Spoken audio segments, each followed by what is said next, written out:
Балаларға 12 жастан бастап көруге рұқсат берілген фильм.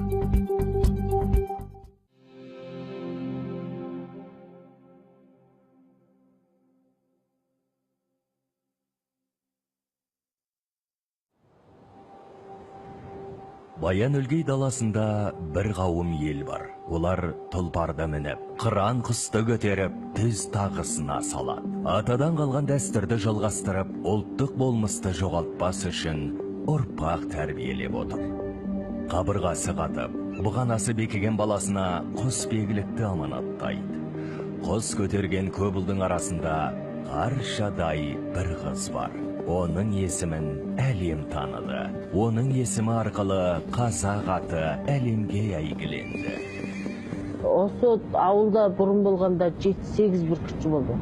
Бірақ Қазақстанға көшіп кетті, сонда соларды қосқанда бүркіт ойына бару үшін 7-8 кісі шығып тұрған осы ауылда.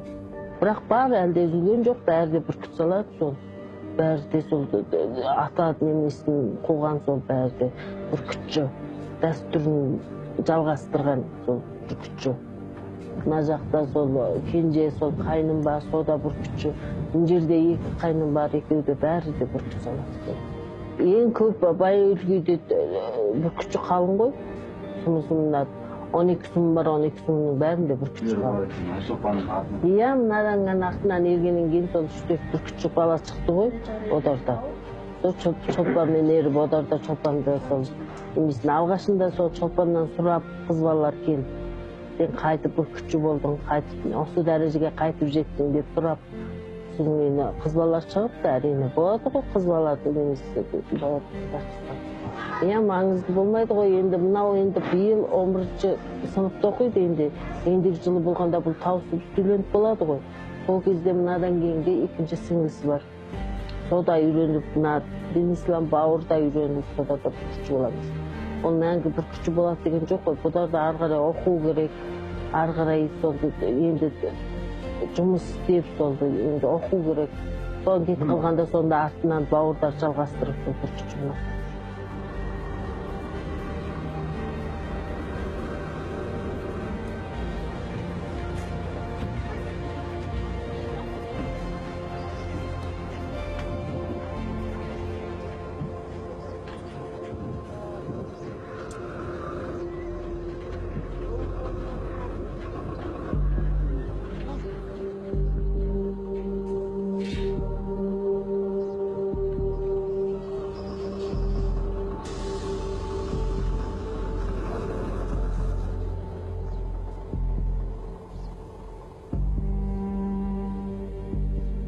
Мына болғанда ағам, мына болғанда атам, және де әкем екеуміз, және де сіңілім, бауырларым. Ана болғанда фильм түсіргендегі сурет. Әрине, мен ең алғаш бүркіт ұстап шыққанда кісілердің бәрі қарсы болды. Қыз бала бүркіт ұстауға болмайды, үйде отыруға тиісті дегенде көптеген нәрселерді айтты, бірақ та оларды бәрін жеңіп шығып, осы жеңіске жеттім. Негізі адамның бәрі бірдей емес қой, кейбір адам іштарлы болуға болады, көре алмаушылық болады деген көздеріншілігі. Иә, әрине, ең басында болғанда, кісілер болғанда қызғаншылық болды. Бұл жалған, бұл өтірік, бүркітші болуға болмайды, қыста 40 градус суықта жүре алмайды. Атпен жүру өте қиын болады, қардың үстінде жүрген өте қауіпті болады, атпен шауып жүре алмайды. Жоқ, осы бүркіт ұстайтын папамның достары өте қарсы болды. Соңында бүркітшілер тойында ең алғаш қатыстым, рекорд бұзып бірінші болдым. Оған адамдар сенбейді, қыз бала деп бірінші орын алса жалғыз болды деді. Одан өздерімен бірге аңға шығып анықтатып, нағыз бүркітші қыз екенін дәлелдедім. Иә, әрине, мақсатым мен неге бұлай бұлардың айтқанымен төмен жүруім керек, мен неге бүйтіп забыл өз нәрсемді адамдарға бүйтіп ашып айтпауым керек, неге әйелдердің құқығын неге төмен ұстау керек. Иә. Негізі әйел мен еркектің құқығы тең болуға тиісті деп ойлаймын. Ұл баласы деген нәрсе неге қыз баласы деуге болмайды? Қыз балада әрине талпынып істеуге болады.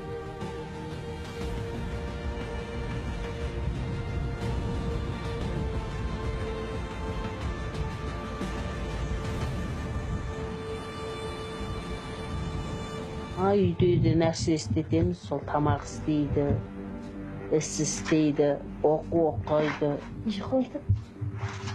Оқудан сол 6-7 күн болғанда демалысқа келеді үйге. Сонда нәрсе істейді. Жазда да баяғы каникулда үйге келгенде де нәрсе істейді, демалысты.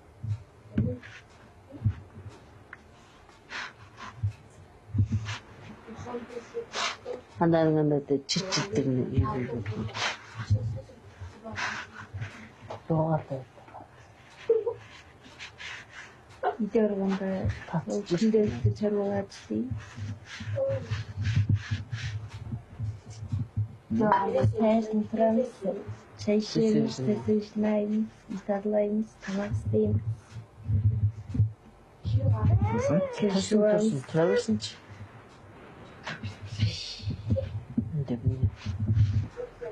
Бұл үйде 8 адам тұрамыз. Монғолиялық саятшы қазақ қызы. Ағам, жеңгем, бауырым, сіңлім, Таңшолпан, мен. Чолпан болғанда, кішкене кезінен болғанда өзі бүркітке талапты болды. Әмбесінде біздің атамыздан жалғасқан сол өз күйеуім болғанда сол жасынан сол әкесіменен бүркітші болды. Одан кейін сол Чолпан тәрбиеледі. Чолпан болғанда сол кезінде сол бүркітші болып, өзі болғанда кішкене кезінен болғанда талапты болды. Мына бүркітке.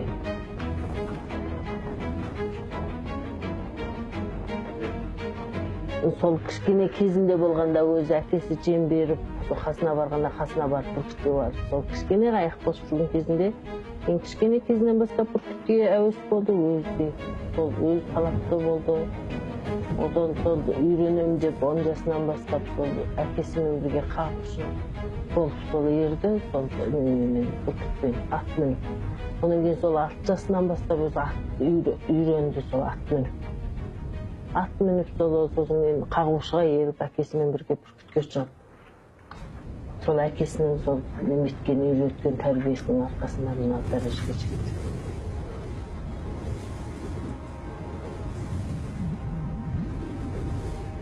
Жүретін жігіт Ашы деген жігітке бал дегенде Чолпанның суретін алған болды ғой.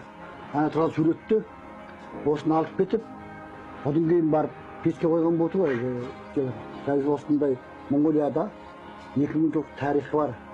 Бүркітшілер ер адам салып екен. Соның ішінде 13 жасар қыз бала салады екен бүркітшіні.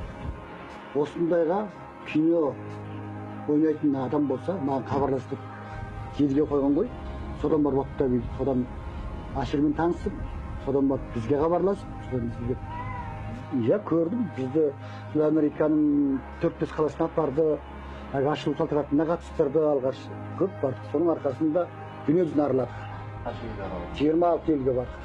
Өкінішке орай енді дүниежүзі қазақтың балқызын дүниежүзі танығанда біздің өзіміздің қазақ танымау деген өте өкінішті орай ғой. Ал енді соған сәйкес мына Қазақстанға да мысалы ол түбінде біз осы тіршілікке баратын болсын, ата мекеніміз біз Қазақстанға барамыз деп айтпаймыз, барамыз. Неге дегенде орталығымыз қанымыз тұрағы сол жерге отыр ғой. Біз қазір қанша не болса бір елдің тәуелдігінде отырмыз. Қазақ ел емес пе, Монғолия ғой. Ал енді баламызды жібереміз Қазақстанға, ары бері таныстырып, бәріне Қазақстан елді таныстыруымыз керек. Сол өздеріміз сияқты кісілерін жалғасын, осындай Монғолияда осындай қазақ қыз бар екен, әлемде танылған деген сияқты. Бәріміз қазаққа жақсы мақтанышы ғой. Мынау болғанымызда тегінде біздің ата-бабамыз мысалы енді Қытайжан асып деген кісілер ғой. Сол кезде де салт дәстүрін сақталып болсын деп сақтаған себебі мына Монғолияның ең бір қасиеттілігі, жақсылығы өте бір қыспақ көрсеткен. Қазаққа керемет ұстағытты, керемет жақсы қолдау көрсеткен. Сондығынан сақтап қалған. Мына Монғолияның қазақтың салт дәстүрі. Ал бұл болғанда мына қазақтың тарихында 2000 жылдық тарихы бар, қазақтың салт дәстүрі ғой. Осыны 2000 жылға дейін ер адамды сақтап келген ғой. Сонда мынау Айшолпан шыққаннан кейін ер адам мен әйел адамның құқығын тепе теңдігін қорғағандық бір жағынан. Екінші жағынан мына әке мен баланың арасындағы қарым қатынас тәрбиелік деген жағын керемет қызықтаған осы шетелде. Өте керемет көзқарас бар. Неге дегендіктен ол енді бұл әйел адамның құқығын әлде қай уақытта жоғары ұстау керек. Бұл ана ғой, ананың жолы өте қиын болады.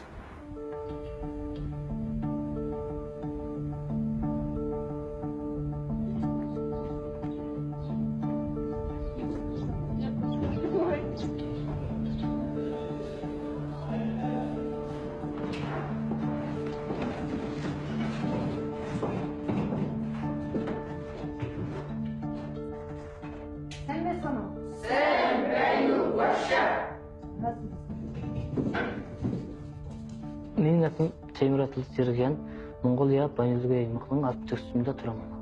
Осымен бүркіт салып жүргенім 3-4 жыл болды. Әкем маған бүркіт салған деп өтті. 4 жыл болды әкеммен бірге бүркіт салып, аңға шығып осы. Бүркіт ойнауға барып қатысып сөйтіп жүргенмін. Әкеммен бірге қауышы дейді ғой енді тегінде. Соңға түлкі-мүлкі қағып айтып сөйтіп жүрдім әкеммен бірге байынға. Сөйтіп жүр, соңғы кезде осы кезде өзім салып жүрген өзім бүркіт ұстап, өзім шығып тауға, аманға. Осы жерде қазақтар да бар, моңғолдар да бар арамызда. Араласып тұрамыз, бәріміз. Біз моңғолша сөйлейміз көбінесе. Класста бізден қазақша, қазақ тілі деген әдебиет деген сабақ келеді, басқа сұрақ моңғолша келеді сабақ. Сол моңғолша сөйлейміз бәріміз. Сонда білмеймін көп Қазақстан туралы естіген болмаса барып көрген жоқ Қазақстанға. Телевизор музыкасын көреміз енді, Төреғали, Ыртыс Қайрат, Ернар Айдар деген берді. Ұнайды ма солар? Ұнайды. Қазақ екенін сезінеміз. Енді моңғолдар бар енді, қазақтар енді, бір бөлек енді қазақтар енді, өзіміз бір бөлек қойып жүрміз ғой моңғол қасына. Сезінеміз. Енді бір-бірімізге тартамыз енді. Қазақтар, моңғолдармен енді қазір енді чөлі жода күрескенде енді. Қазір енді ана жұққа түсті ананы жығып мұғып өзіміз күштеп. Өзімізге тартып қазаққа. Өзіміз күресмен айналысамыз. Менің әкем енді бүркіт салған, әкемнің әкесі салып жүрген. Содан әкем бүркіт салып үйренген әкем атамнан бар. Соңында аймақтық чемпионы болды. Қозағаштық чемпионы болды. Ұлан-Батырға баратын бүркіт ойынының чемпионы болды әкем. Мен 2014-тен бастап бүркіт ойнауға бардым. Әкем 2013 бүркіт ойнауға бірінші болған. Енді әкем сияқты болғым келеді, болып шығасам. Әкем күрес жүретін, әкемнің ағалары күресіп, моңғол күрес дейміз ғой өзіміздің. Сондай күреспен күрес жүретін болсын әкем. Чөйлі самбу дейді. Жодадармен күрес жүретін әкем. Сол әкем қосап күрестем деймін мен дейді. Әкем құсбегі болып, әкем қосап мен дейді сөйтіп, моңғолда бір-бірімен қазақты әйтеу баласымыз қойып құсбегін көтеріміз оны. Ұмытып қалмасын деп ана бүркіт неменесі, салт дәстүрі. Сол салт дәстүрді жалғастырып ары қарай жүре берсем деп ойлаймын мен. Ұрпағымызға таратып бәрі сосын Байнөлгейге. Осы түскенде құсбегі боламын ба, өзім күресем ба деп ойлаймын болашағымда. Құрасам чемпионда боламын кейде бола алмай қаламын. Жылқыға айтып өкінеміз, қиын болады кейде. Кейде айтыста шығып кеткенде әдемі қуанасың, темсенге бар. Чемпион болып келген кезде әдемі. Чемпион бола алмай қалсаң кішкене қиын қызық болады өзі.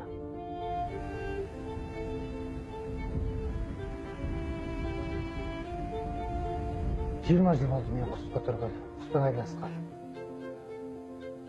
Бұрынғыдар айтты ғой енді құс бар жерде құт бар деп. Сол енді құстың арқасында талай әлемге танылдық. Сол құстың арқасында жаңағы Дубай, Абу-Дабиге барып қайттық мысалы. Оның бәрі жаңағы құстың арқасы.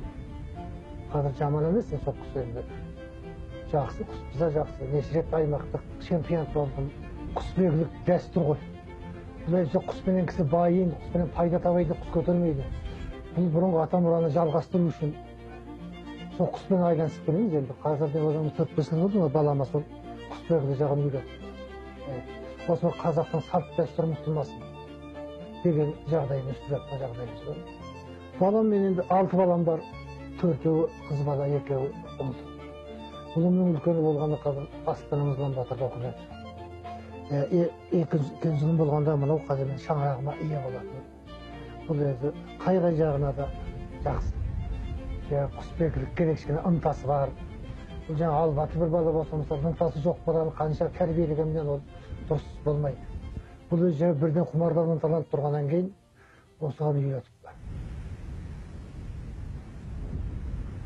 Бұл жаңағы бірден қазақ болып, бір мемлекетті құрып, жеке шыққанда мақтан тұтамыз. Мысалы, біз қазір Монғолияда отырғанымыз болмаса, қандай бір Монғол бізге қатылық көрсететін болса, тура Қазақстан отанымыз бар, соған көшіп кетеміз деп отырмыз. Ұрпағының болашағы үшін ең сол Қазақстан дұрыс қой деп ойлаймыз. Енді біздің сұмынымызда болған, сұмын дегеніміз енді кішкене жер ғой, біздің осы аумағымызда болғанда 7-8 ғана құсбегі бар, бір құсбегіміз бар. Сода қазақ болғанын бәрі ұстай бермейді. Бүркітке де тіршілік керек, бұғанда өмір керек. Мысалы, жаңында бүркіт дегеніміз екі түрге бөлінеді, біреу еркек, біреу ұрғаш. Қазір біздің ұстайтынымыз мына ұрғашысы. Бұл аналық құс деген сол аналық жаңағы ұрпақ қалдыратын, туатын. Біз енді осыны 4 жасынан бастап тууға тиісті бүркіт. Біз енді осыны 6-7 жылдан кейін қайтадан жаңағы аспанға қойып өтеміз. Өйткені бұда ұрпақ қалдыру керек, бұғанда өмір керек мысалы. Деген тұрғыда ұзаған 7-8 жылдан кейін қайтадан ұшырып қойып өтеміз. Бірақ енді оңай емес, енді бір 7 жыл асырап алып, өзің балаң құсап кеткен нәрсені қайтадан ұшырып қойып өтем деген кішкене қиындау болады енді. Қиын болса да шара жоқ, қойып өтіп қараймыз.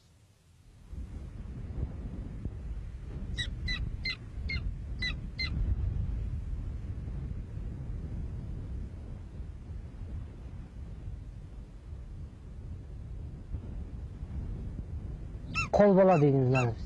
Жерден алған баланы. Жүз бүркіт деген аспанда ұшып жүрген ана жабай бүркіттерді айтамыз. Сонда қол бала дейміз мына. Қолдан сыққанымызбен жерден алғанбыз. Советке жіберемін енді. Алла қаласа 2-3 жылдан кейін. Өмір керек болғанда да ұрпағын тарасып жерге. Жұмыртқалап туып бұлар. Сіз ғой. Аспанда өз еркісімен ұшып, кісінің қолында тұтқан қасында. Өз күнін өзі көретін не қылып енді осыдан бұлай. 2-3 жылдан қой өреміз тауға кеп. Бұрын әкем ұстап жүргенде мен де ұстағым келіп кішкене кезімде. Соны әкем айтты, мен де бүркіт ұстайыншы деп, соны сөйтіп деп әкем. Соны бүркіт ұстағанда әкем ұқтырсын. Үсті ұстайсың бүркітті. Ұядан аласың деді. Соны сөйтіп әкемнің арқасында бүркіт жоқ едім осы кезде. Жақсы көремін, сыйлаймын ол кісіні. Мен мұрагері болдым ол кісінің. Оны төмен қарай көп енді бала көп бүркітші олар аймақтарымыздың осы Баянауыл күйде. Неліктен Баянауыл күйде көп болып кетті балалар, бүркітші балалар? Бүркітші балалар білмеймін енді, сол Айшатпанға қосап, баяғы бәрі де жұлдыз болғысы келеді шығар. Сол негізі бәрі де әке-шешесі көтеретін әкелері. Содан көтеріп жүр ғой, әкесінің жолын қуып. Айшатпан бәрін көріп жатыр ғой негізі. Бүркітшінің бәрі баланың бәріне. Ол тек қана жігіттер көтермейді емес қой, заңдылық жоқ қой ол. Көтеретіңсің бәрі көтере береді ғой. Айшолпан деген енді Алланың бір енді таң шолпан, Айшолпан деген енді шолпан деген өте жұлдыз ғой енді. Таң шолпан деп таң атарда бір шолпан жұлдыз туады ғой. Сондарында сол кезде туғандықтан біз таң шолпан атанғанбыз. Айшолпан ұйқастырып таң шолпан деп сіңлісіне атын қойған. Аққанатты ал деп туған жерінен тастан Айшолпан өз киносындағыдай өзі түсіп 18 метр биіктіктен арқамен өзі алған балапан болатын. Бұл енді балапан, тірнек, тас түлек, ана деп 4 жылға дейін аналық жасына келмейді, кәмелет жасына. Біз 6 жылдан кейін қайтадан айдан табиғатына қой береміз бұл құсты. Неге дегенде, бұда ұрпақ көру керек. Жұмыртқа басып, балапан шығару керек. Еркіндік алу керек. Өз көк тәңір ғой бұл. Сондық үшін біз қайтадан бұны алда қаласа енді 1 жылдан кейін шолпан 12 сыныбын тауысқанда табиғатқа қой береміз. Әркімнің қолынан келмейді ғой. Әркімнің қолынан келсе бәрі бүркітші болып жүре бермей ма? Болмайды. Біреу дұрыс баптай алмайды, біреу дұрыс жемін тауып бере алмайды деген сияқты. Біздің ата-бабамыздан бері қаныма сіңген, ата-бабамыздан бері жалғасқандықтан біз бұл ата дәстүрін үзбеу үшін ұрпақтан ұрпаққа жалғастырып мұра етіп келеміз. Аққанат болғанда қазір 4 жаста. Алла қаласа келесі жылы қой беремін деген ойым бар. Санасың ба? Әрине санамын. Оның ыстыққа үйдің бір мүшесі болып кетті ғой, біздің баламыздай болып кетті. Ол аққанат тұрған жерде қадыр қасиет бар, қатты қадірлейміз. Өзі еркелеп отырады адамға, өте жол ашып берген бұл енді. Керемет. Әлемге жол ашып берген құс деген оңай емес қой. Басқасы да басқа сосын. Басқа осының бауырын ұясынан қайтадан жаңелеп, осы құстың ұясынан бауырын алам деген сөз мысалы. Қайта жаңелеп балапан алам.